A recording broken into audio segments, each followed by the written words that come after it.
Welcome back. With a record number of workers quitting their jobs, a lot of companies are taking a closer look at their retention strategies. So just how critical is empathy in leadership? Yahoo Finance's Sibile Marcellus here now with another installment of Career Control.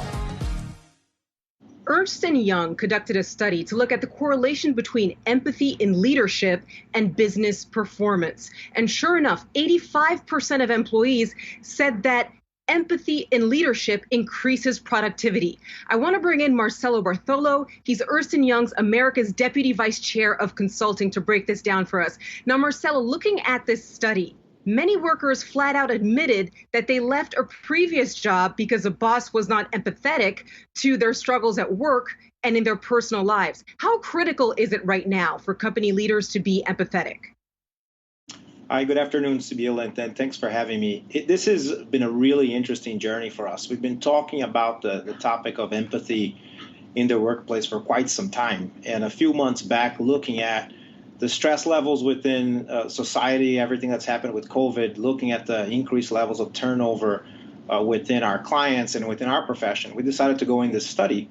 And what the study showed is that empathetic leadership is one of the key drivers for the experiences that people have within their workplace.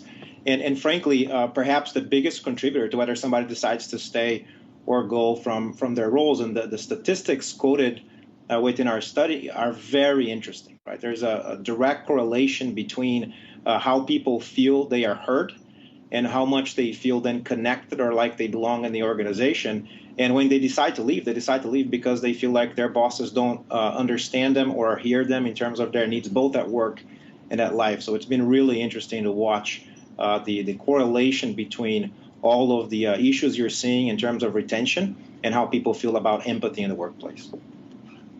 Empathy in leadership has been known to help build trust, but this stands out. Nearly half of employees say that their company's efforts to be empathetic are actually dishonest. What's your take on that, Marcelo? Yeah, really interesting, right? And the other interesting statistic that to me is complementary to that one is that 40% also feel like their companies don't follow through in their commitments. And when you talk to people that have left their jobs, they say, my company's trying to do something about empathy in the workplace, but it just doesn't feel genuine.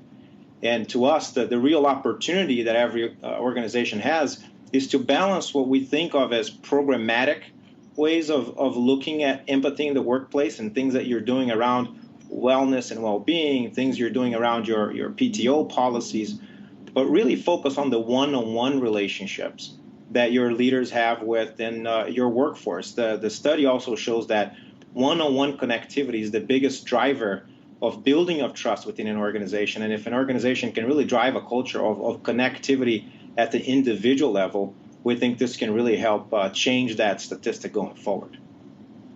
And Marcelo, what are all the characteristics of an empathetic leader? Yeah, great question. There are three things that came out in the survey. One is transparency. The second one was fairness. And the third one was follow through.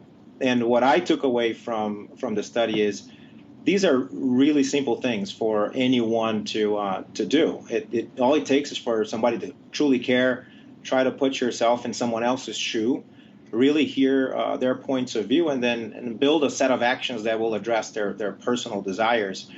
So it's been interesting to think about the fact that the biggest driver of people perhaps leaving an organization is actually something fairly straightforward to implement, and the characteristics are things that all leaders have the ability to develop.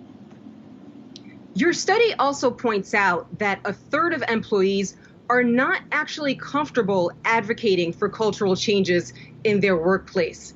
What advice or what suggestions would you have for companies that would like more of their employees to actually feel comfortable having these types of discussions with their boss? Yeah, it's really interesting. And these things to us are all related. When you take a step back, and the goal that everyone should have in an organization is to build trust and a feeling of safety and belonging. And if you do that, what you're finding is that your employees will then feel more comfortable bringing their full self to work. They're going to feel like they can raise a concern or have their voices heard. And that's going to drive a very different level of dialogue. So to us, It's all about continuing to invest in the trust building activities that you have, again, personally and more programmatically, to be able to address that issue. And the beautiful thing here, and perhaps my biggest takeaway from the study, is that if you can achieve that, not only can you get better productivity from your workforce, which is really how people mostly think about the topic, but also drive a lot more innovation and creativity. And that's what every organization is looking for today, is how do I get a workforce that's not only engaged, but that is also maximizing itself in terms of the ability to innovate. Driving more creativity and innovation. Marcelo Bartholo, it was great to have you on. Thanks so much.